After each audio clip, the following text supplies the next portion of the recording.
पर सुनवाई के दौरान सुप्रीम कोर्ट में जस्टिस सूर्यकांत और जस्टिस जॉय माल्या बागची की बेंच ने अहम टिप्पणी करते हुए कहा कि 11 दस्तावेज मान्य हैं, जिसमें से कोई एक दस्तावेज मांगना गलत नहीं है। सुप्रीम कोर्ट ने साफ शब्दों में कहा कि एसआईआर वोटरों के खिलाफ नहीं है। जस्टिस बागची ने याचिकाकर्ता के वकील अभिषेक मनु सिंघवी से कहा कि आधार को लेकर हम आपकी दलील समझ रहे हैं, लेकिन आप नागरिकता सुनिश्चित करने के लिए मान्य दस्तावेजों की लिस्ट देखें तो यह वोटर के लिए सुविधाजनक दिखता है। अदालत ने कहा कि पहले रिवीजन में 7 दस्तावेज ही थे, लेकिन अब 11 डॉक्यूमेंट्स का विकल्प है। यह प्रक्रिया मतदाता हितैषी लगती है। जस्टिस सूर्यकांत ने कहा कि अगर आयोग सभी 11 दस्तावेज मांग रहा होता तो हम एसआईआर को वोटर के खिलाफ मान सकते थे, लेकिन अगर किसी एक दस्तावेज को भी स्वीकार किया जा रहा है तो क्या ऐसा कह सकते हैं? सुप्रीम कोर्ट के फैसले के बाद बीजेपी ने कहा कि आज एक बार फिर से कोर्ट ने विरोधियों के मुंह पर करारा तमाचा मारा है। सुप्रीम कोर्ट ने बड़ा स्पष्ट किया है कि बिहार में जो स्पेशल रिवीजन चल रहा है एसआईआर, वह वोटर फ्रेंडली है, वह वोटरों के हित में है। और उसने विरोधी दलों से, खासकर कांग्रेस और आरजेडी से सुप्रीम कोर्ट ने आग्रह भी किया कि आप खामखा बिहार को बदनाम करने की कोशिश न करें। उधर बिहार में एसआईआर का मुद्दा गरमाया हुआ है। एसआईआर को लेकर नेता प्रतिपक्ष तेजस्वी यादव लगातार बीजेपी पर हमलावर हैं और वोट चोरी करने का आरोप लगा रहे हैं। तेजस्वी यादव ने मुजफ्फरपुर की मेयर निर्मला साहू के भी 2 एपिक नंबर रखने का मामला उठाया। इसी बीच डिप्टी सीएम विजय कुमार सिन्हा ने तेजस्वी पर निशाना साधा है।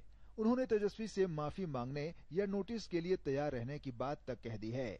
विजय कुमार सिन्हा ने बताया कि एक वोटर कार्ड को निरस्त करने के लिए उन्होंने पहले ही आवेदन कर दिया है। इसका उनके पास रिसीविंग भी है। इन लोगों का षड्यंत्र जो है, आप सब लोगों को समझना पड़ेगा। अब गुजरात के लोग बिहार के वोटर बन रहे हैं। जो भाजपा के प्रभारी है भीखू भाई, वो पटना के वोटर बन गए हैं। चुनाव आयोग ने नोटिस दिया, हमने जवाब दिया प्रमाण के साथ। एपिक नंबर मेरा हट गया एक जगह का, अभी तक हमने तो जवाब दिया, आप जवाब तक क्यों नहीं दिए? हमको तो एक दिन पहले मिला और दूसरे दिन जवाब भेज दिया। इस बीच बिहार निर्वाचन विभाग ने मुजफ्फरपुर की मेयर निर्मला देवी को नोटिस भेज दिया है। नोटिस में उनसे 2 वोटर आईडी के बारे में जानकारी देने के लिए कहा गया है। इसके साथ ही उन्हें मामले में जवाब 16 अगस्त की शाम 5 बजे तक देने के लिए कहा गया है। निर्मला देवी के संबंधी मनोज कुमार और दिलीप कुमार से 2 मतदान केंद्रों में नाम रखने के मामले में नोटिस देकर सफाई मांगी है।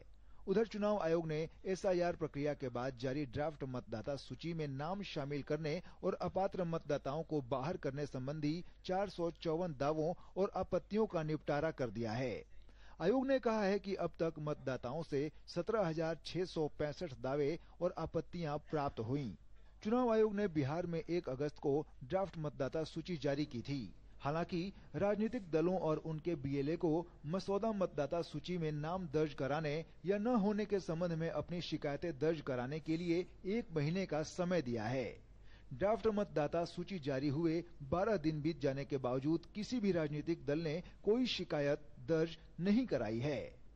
Bureau report, DD news.